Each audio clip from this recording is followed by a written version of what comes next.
about to solve a medical mystery that, believe it or not, often starts with the quietest, most subtle clues. We're talking about splenomegaly, which is just the fancy term for an enlarged spleen. So let's decode what your body might be trying to tell you.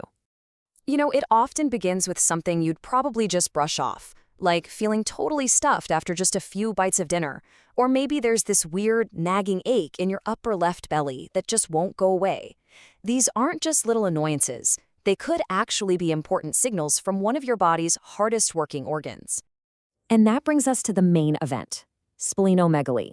It sounds super complicated, I know, but all it means is that the spleen has gotten bigger than it should be.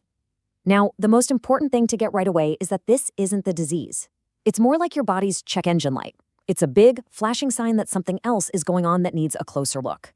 So, how exactly does this check engine light show up? Let's tune in and listen to the silent signals your body sends out when there's an issue with the spleen.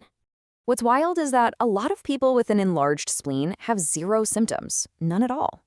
When clues do pop up, it's usually that pain or fullness we talked about.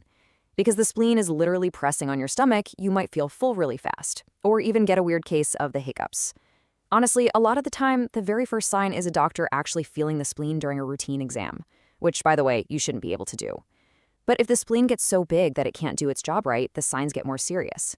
We're talking easy bruising because you're low on platelets, or getting sick all the time because your body's struggling to make enough white blood cells. To really get why an enlarged spleen is such a big deal, we first have to give some credit to what a healthy spleen does day in and day out. It is truly one of the unsung heroes of your body. Okay, here's the best way to picture it. Your spleen is like a combination of a top-notch security guard and a master filter for your entire bloodstream. It is constantly on patrol 24/7, keeping you safe and your system clean. So it really has a few massive jobs.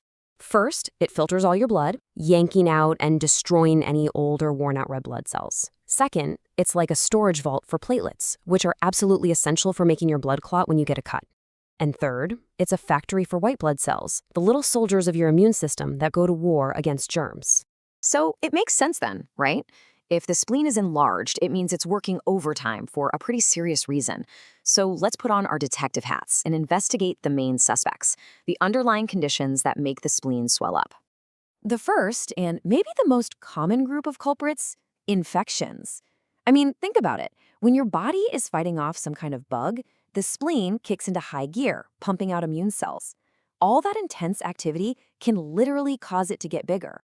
A classic example here is mono, the kissing disease, which is famous for causing an enlarged spleen, especially in teenagers. But other major infections like malaria or tuberculosis also push the spleen into overdrive, causing it to swell up as it works like crazy to fight them off. Next up, we have conditions where the body's own systems are kind of the source of the problem. This can happen because of chronic inflammation, where the immune system is just always on high alert, or from certain disorders where stuff just builds up inside the spleen. So on one hand, you have autoimmune diseases like rheumatoid arthritis or lupus. That's where the immune system gets confused and starts attacking healthy tissue, which creates inflammation that can affect the spleen. And then on the other hand, you have metabolic disorders like Gaucher disease, where the body can't break down certain fats. So where do those fats go? They build up inside the spleen, causing it to get bigger and bigger. All right, and finally, we have to talk about a category of more severe conditions. It's really important to go through these calmly because they represent the more serious reasons why a doctor would want to get to the bottom of an enlarged spleen right away. So things like blood disorders, sickle cell anemia is a good example, can overload the spleen because it's working so hard to filter out all those abnormal blood cells. Cancers, especially blood cancers like leukemia, can actually invade the spleen and start growing there.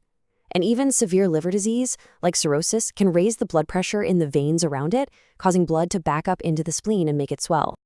Okay, so with all these different possibilities, how on earth do doctors figure out what's actually going on? Well, they don't just guess. They have a very specific process and a toolkit to investigate and nail down the root cause. And what's really fascinating is how precisely this is all defined.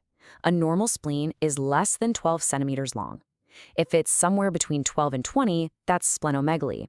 But if it grows past 20 centimeters and weighs over a kilogram, that's more than 2 pounds, it's classified as massive splenomegaly.